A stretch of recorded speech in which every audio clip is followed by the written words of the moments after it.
Today we'll be making solar ovens. These are all the materials you're going to need for today's activity. You should have most of these at home. You can just buy a pizza and you'll have yourself a pizza box. Alright, the first thing you need to do is mark the sides. You need at least 1 inch away from the end of the box on all sides. You're going to need that space for later on when we put the plastic on. So here I am marking all 4 sides, making sure it's at least 1 inch away from the end of the box. Now I'm going to poke the holes in the corners to make it easier to cut. Now I'm only going to cut 3 sides. I'll leave 1 side alone, so make sure you do not, N-O-T, do not cut. So here I go, I'm cutting 3 sides. Then I'll leave that side alone. And then I use the ruler to help me make a nice even crease. And then it folds back very nicely right there. Now take a piece of aluminum foil. I want to measure it out to be about the size of that flap right there. Now just rip it off and stick it on, but there's better ways you can do that. Gluing it on would be a good way.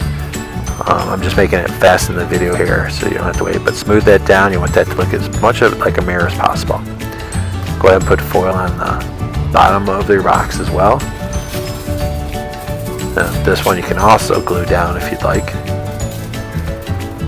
I just pressed it down. Now put in the black paper, make sure black paper fits in there. So that opening, we don't want heat coming out of it, so we're going to close that up. So we're going to put a piece of plastic over it. No, and that piece was no good, it was ripped, so I grabbed another piece, ripped that off, and this one's a little big, but I can adjust it. So you want to just lay it out on top of your hole, and then add a little piece of tape in just one side of it.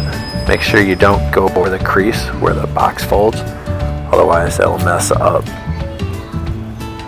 It'll mess up the heat. So we're going to go all the way around and trim it.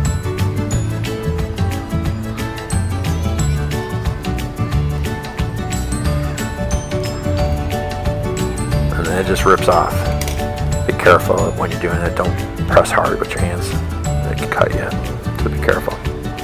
You just cut it normally too.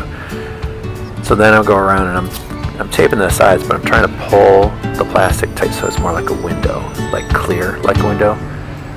You want the sunlight to be able to shine through that very easily without any wrinkles. So I just grab the tape, pull it tight so that it gets rid of most of the wrinkles.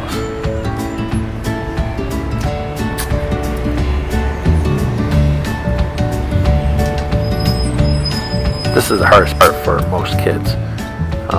It's easier with a partner to help you, but as you can see here, you can do it by yourself. It just takes a little patience.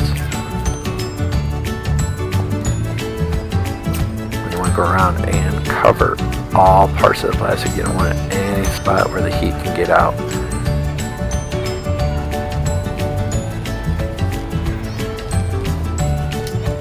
Press firmly all around as you do. I got one little piece left, I believe, right there. Cover that up. And now I got a nice piece of plastic covering the hole that the sun can shine through.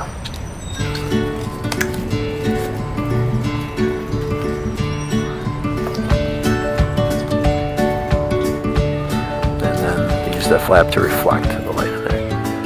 Now the flap, either you can hold it, or here's one way that you can adjust the flap. I take a paper clip and I turn it into a big S or a Z. And I use that by poking it through the box, not through the plastic. It's going to go through the side of the box right there. There's a little spot there. And then again on the flap, sliding it through the box. I'm trying my best to get it through the side of the box there. And there I have something that will adjust the angle of the flap. Now I noticed that my paper was a little too big, so I needed to cut that. I'm going to cut that in half.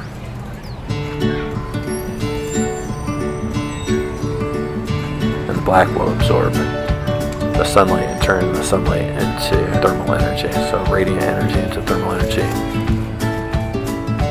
And I put a piece of tape there because it kept popping up. The box kept popping up. Taking it outside, immediately it went from 78 to 82 degrees. Heated up pretty fast, and it was only 76 outside. So, and then it heated up within a few minutes to 122 there. And this one's 142. I did get up to 164, but I did not videotape that